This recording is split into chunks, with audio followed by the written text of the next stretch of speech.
Eu vou te lembrar que quinta-feira, depois das 6 horas da tarde, encontraram o nosso querido Senhor e Salvador Jesus Cristo no Getsêmani, chorando e orando e pedindo a Deus: Pai, se for possível, passa de mim esse cálice, mas que seja feita a tua vontade. Jesus passou uma noite inteira na casa de Caifás, sendo julgado pelo que ele não fez.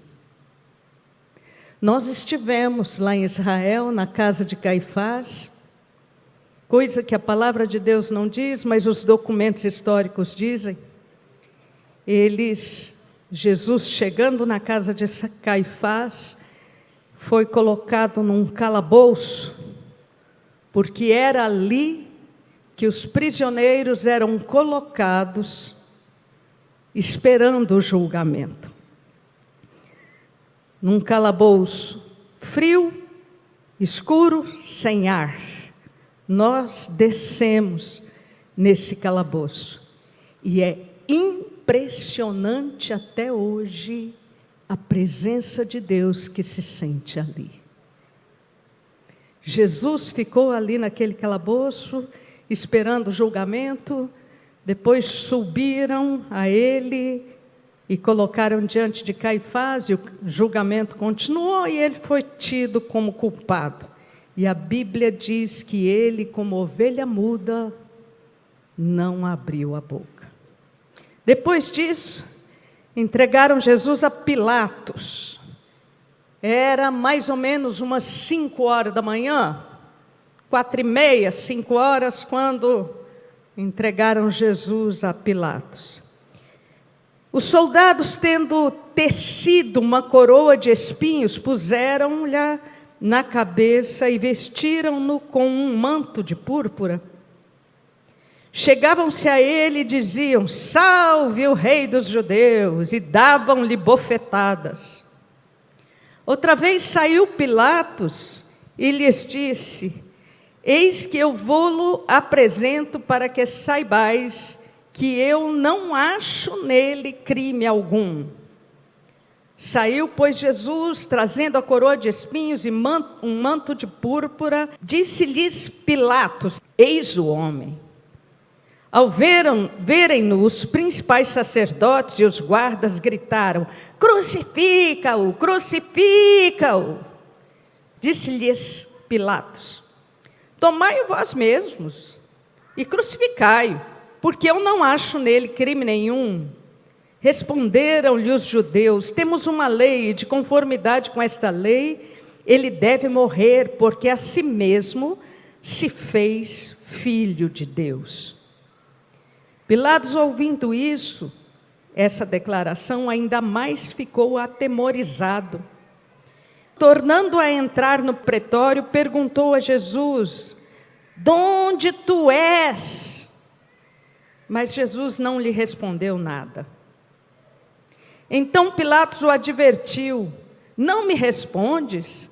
Não sabes que eu tenho autoridade para te soltar e autoridade para te crucificar? Respondeu Jesus: nenhuma autoridade teríeis sobre mim, se de cima não te fosse dada. Por isso, quem me entregou a ti, maior pecado tem. A partir deste momento, Pilatos procurava soltá-lo, mas os judeus clamavam: se soltas a estes, não és amigo de César. Todo aquele que se faz rei é contra César. Ouvindo isso, essas palavras, Pilatos trouxe Jesus para fora, sentou-se no tribunal, no lugar chamado Pavimento, no hebraico Gabatá, e era para a seve pascual, portanto, sexta-feira, 6 horas da manhã, cerca da hora sexta, e disse aos judeus: eis aqui o vosso rei. Eles, porém, clamavam, gritavam: fora, fora, crucifica-o, crucifica-o. Disse-lhes Pilatos: hei de crucificar o vosso rei? Responderam os principais sacerdotes: não temos rei senão César. Então Pilatos o entregou para ser crucificado. E era por volta de 7h30, 8h da manhã. Jesus foi crucificado às 9h da manhã. Tomaram eles, pois, a Jesus. Ele próprio, carregando a sua cruz, saiu para o lugar chamado Calvário, Gólgota em hebraico, onde o crucificaram. E com ele outros dois, um de cada lado, Jesus no meio, 2 ladrões. Pilatos escreveu também um título e o colocou no cimo da cruz. O que estava escrito era: Jesus Nazareno, Rei dos Judeus.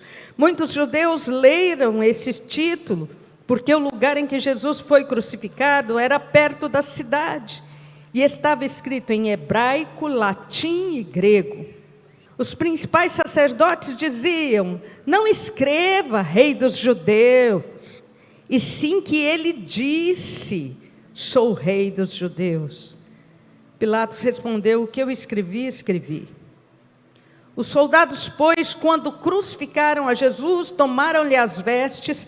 Tudo isso aqui é descrito em Isaías 400 anos antes, profetizado pelo profeta Isaías e por outros profetas, mais de 400 anos antes. Tomaram as vestes, repartiram, jogaram carta, em cima das vestes, jogaram sorte sobre as vestes.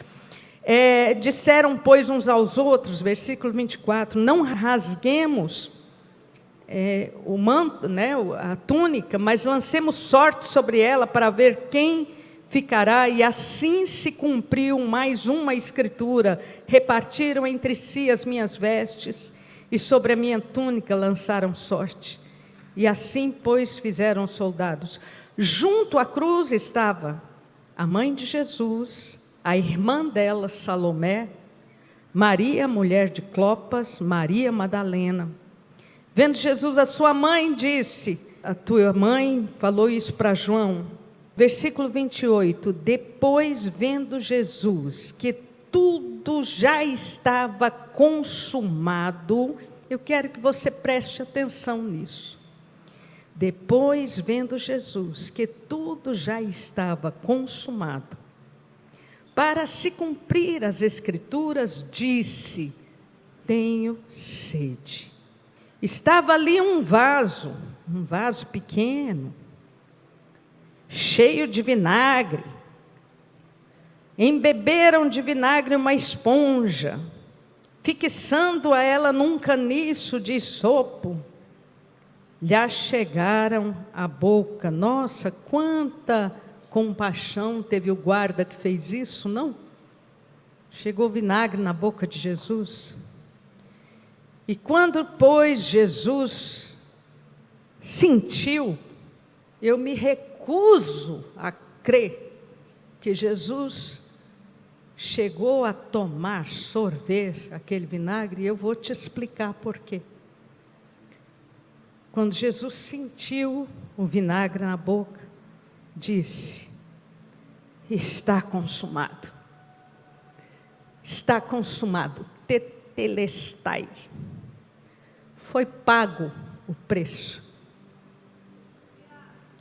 A dívida foi rasgada no céu. A sua dívida, a minha dívida, a minha dívida foi rasgada.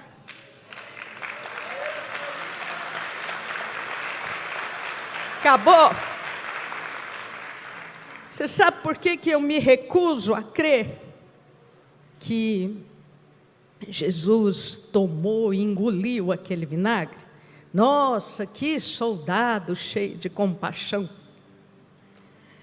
Quando nós estivemos lá em Israel, nos explicaram isso. Naquela época não tinha papel higiênico, né, gente? Não existia papel higiênico. E os romanos eram um povo limpo. Eles trouxeram muita noção de higiene para toda a humanidade. De maneira que todo soldado romano, ele tinha que ter nos seus apetrechos um pequeno vaso de vinagre e uma esponja. Isso era o papel higiênico da época.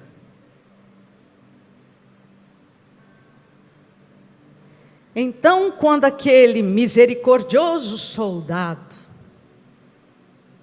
pegou a esponja, molhou no vinagre e chegou na boca de Jesus, Jesus falou assim: desci ao mais baixo que eu poderia descer.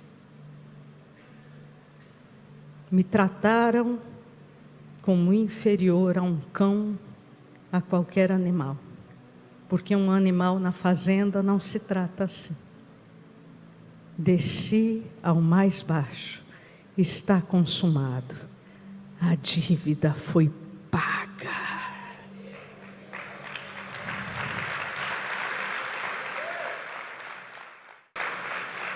Em respeito a esse Senhor e Rei, você pode ficar de pé? Eu quero terminar, vou passar para o apóstolo,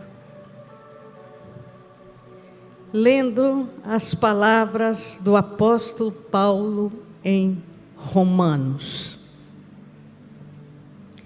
O apóstolo Paulo, inspirado pelo Espírito Santo em Romanos, ele diz o seguinte: ó profundidade da riqueza, tanto da sabedoria, como do conhecimento de Deus. Quão insondáveis são os teus juízos e quão inescrutáveis os teus caminhos. Romanos 11, 33, agora 34. Quem, pois, conheceu a mente do Senhor? Ou quem foi o seu conselheiro? Quem deu primeiro a ele para que venha a ser restituído? Porque dele e por meio dele e para ele são todas as coisas, a ele, pois, toda a glória eternamente. Amém.